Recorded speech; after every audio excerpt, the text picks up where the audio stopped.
সাবেক কৃষিমন্ত্রী মোহাম্মদ আব্দুস শহীদের একদিনের রিমান্ড মঞ্জুর করেছেন মৌলভীবাজার চিফ জুডিশিয়াল ম্যাজিস্ট্রেট আদালত।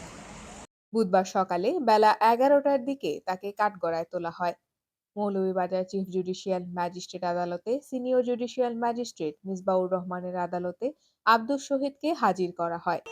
এ সময় রাষ্ট্রপক্ষ বিজ্ঞ আদালতের কাছে সাবেক কৃষিমন্ত্রী আব্দুস শহীদের 5 দিনের রিমান্ডের আবেদন করলে বিজ্ঞ আদালত একদিনের রিমান্ড মঞ্জুর করে তাকে কারাগারে প্রেরণ করে।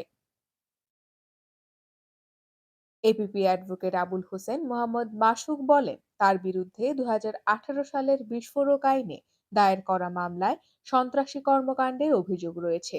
আজ আদালতে হাজির করা হলে মামলার তদন্ত কর্মকর্তা 5 দিনের রিমান্ড চাইলে আদালত একদিনের রিমান্ড মঞ্জুর করেন।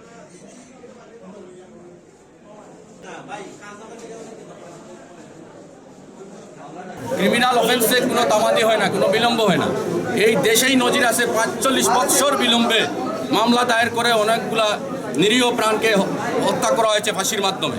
বিগত দিনগুলোতে এগুলো এই দেশেই নজির আছে। আর সেটা তো একদম জলজন্ত সব কিছু, এখনও ওনাদের অপরাধ কর্মগুলো এখনও সবগুলা প্রমাণিত, মানে এখনও জলজন্ত সব আছে। এই এখন ওনার রিমান্ড মঞ্জুর হয়েছে।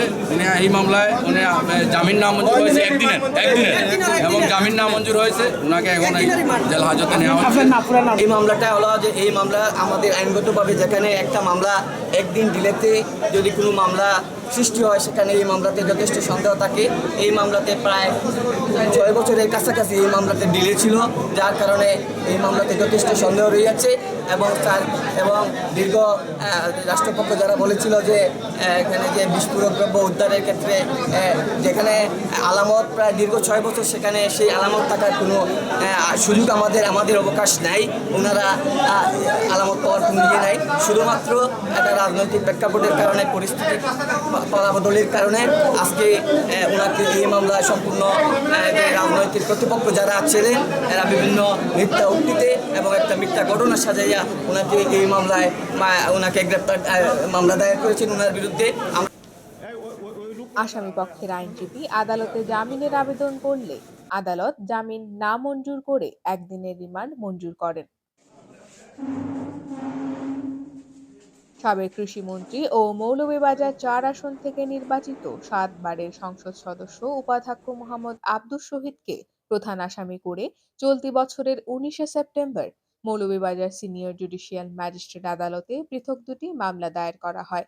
এসব মামলায় সাধারণ শিক্ষার্থী ও জনতার উপর হামলা, ভাঙচুর, লুটপাট ও সন্ত্রাসী কর্মকাণ্ডের অভিযোগ করা হয়।